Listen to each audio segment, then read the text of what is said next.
Well, hello. This is Stephen Rothberg. I am the president. I used to be the president. I'm the founder and chief visionary officer. Different job title. You think I've gotten used to it by now.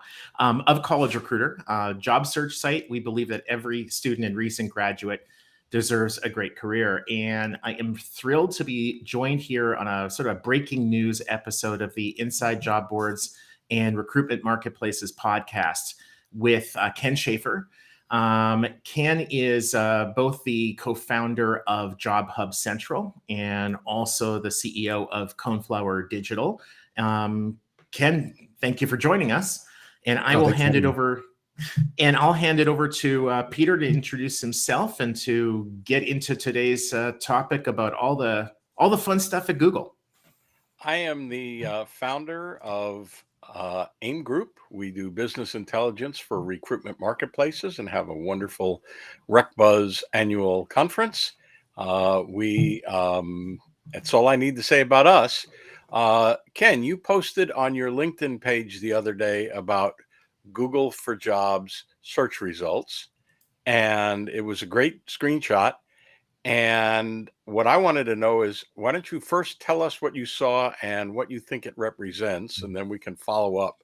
And we also want to get to the breaking news about Career Builder towards the end of the podcast, which gives us very little time.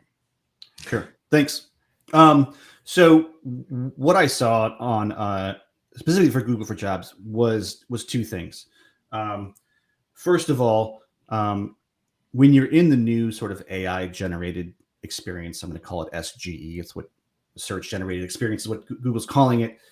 It's not a very good user experience at all. So if I do like a very transactional search for, let's say, jobs near me or part-time jobs in New York City, right? What Google provides from an AI standpoint is not very useful for the user at all. You can't click on any of the companies that it'll list some companies that says, here's some companies that are hiring near you. You can't click on any of them. You can click on the sources for those things and you'll see that those are coming from Indeed, those company names. And I think that's sort of like that integration that people were talking about that Indeed and Zip have with Google right now in Google for Jobs.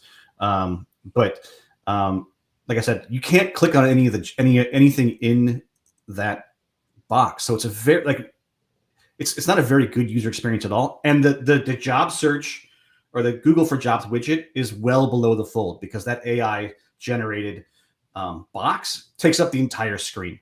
And the search, the Google for Jobs widget is below the fold. You have to scroll down to see it. Now, I believe that Google understands that this is not a quality user experience. Yeah. And for that reason, it's not the default.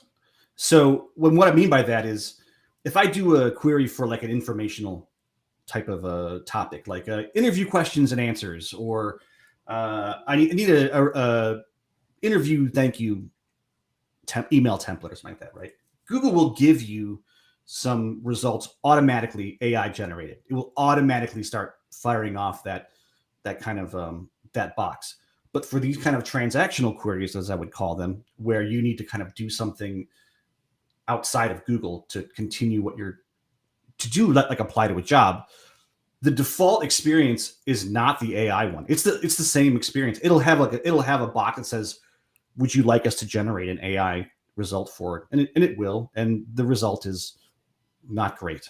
But it's not the default. So for the basic kind of queries that are sort of the meat and potatoes for a lot of the major job boards, that experience so far hasn't changed. Now, I think Google will get better at it over time. But I just don't think this is the kind of query that it thinks that the AI generated stuff is the best fit for right now. Does that make sense? Cool. Yeah. So what you're talking about with like the part-time jobs near me, and it lists like 10 companies. Yep. That's kind of my vision of that. The screenshot that you showed it's kind of like if you go to Google and say, what is how many euros does it take to buy a dollar? Or what's the temperature today? It's kind of like a snippet, except what you're seeing, correct me if I'm wrong, is not what the vast majority of users sort of see. Like if I was to jump over to Google right now without any kind of early access and run a search, I wouldn't see that, right? You have early access. Is that? Well, yes and no. What I'm saying is like, yes, I have early access to it. But what I'm saying is that even when you have access to it, if you type in that kind of transactional query, it won't automatically fire off the AI result. It'll give you the option to do it, but that's not the default view. Even when you're in the test group or you have access to all the AI stuff, or when it's completely live. If it was to go live completely today, then what you would see if you typed in jobs near me or part-time jobs near me is you would see what you normally see today. Only there's a stripe at the top that says, would you like to see a AI generated version or an answer to this question? But it doesn't automatically do it like it would if you were saying, how do I answer this interview question? Like, then it will automatically do it. Does that make sense? There's a distinction. Yeah.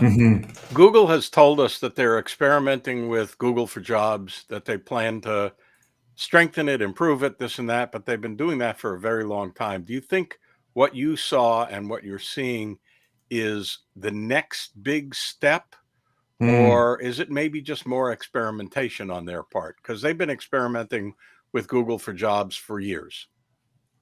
In my opinion, if they were to go live with what they have now, and say, let's say that they wanted to even default to say, I'm going to show you the AI generated version of it, it would be a huge step backwards for them right now at this point. And I'll give you an example. So like if I type in jobs near me, and I don't know if you have the mental image of what it looks like, but Google will give you the AI generated results. It'll have like a couple of companies, like 10, and then off to the right, there'll be sort of these citations or these other like kind of cards that show where the information came from. And today, some of those citations are literally taking you to Indeed search results.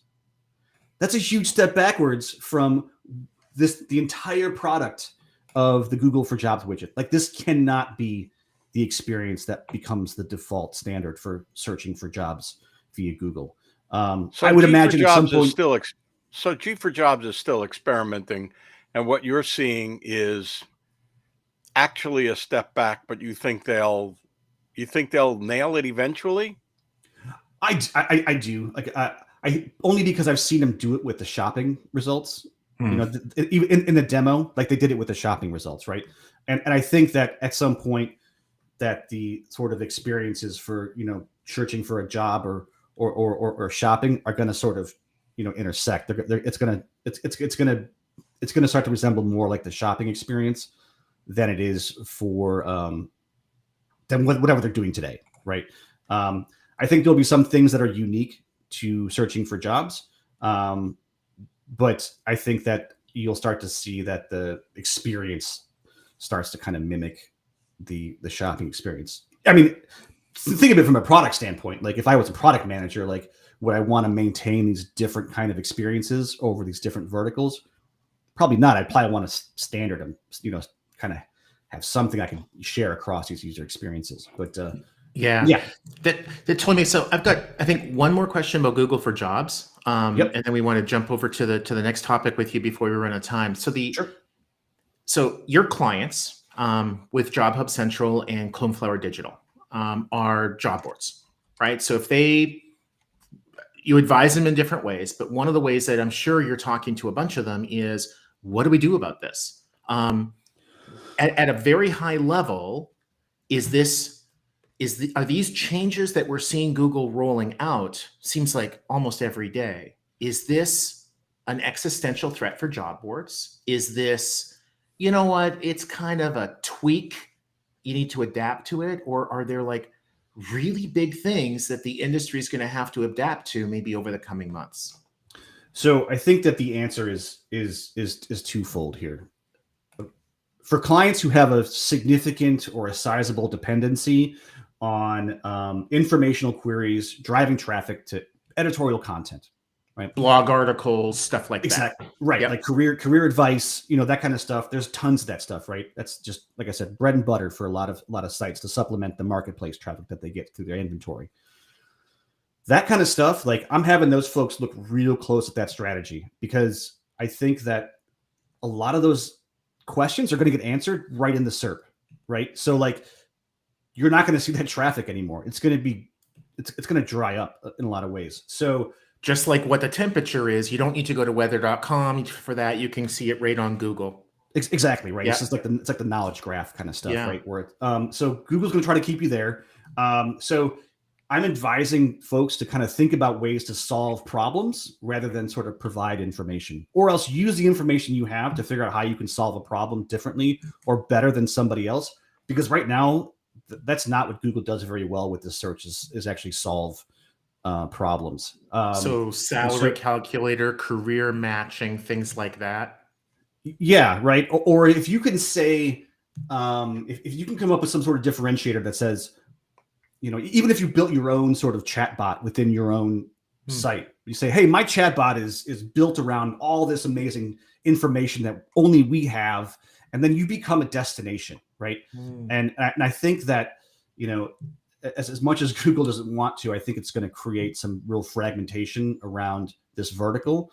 And it's going to start driving people directly into sort of experiences rather than sort of keeping them on Google, which is their intent. I fear this is going to sort of happen. People are going to create experiences and tools and solutions that are essentially going to do to Google what happened with shopping, where now you don't really go to Google to do shopping. Like they lost that battle pretty much, right? To Amazon. I just go to Amazon, right? Fair.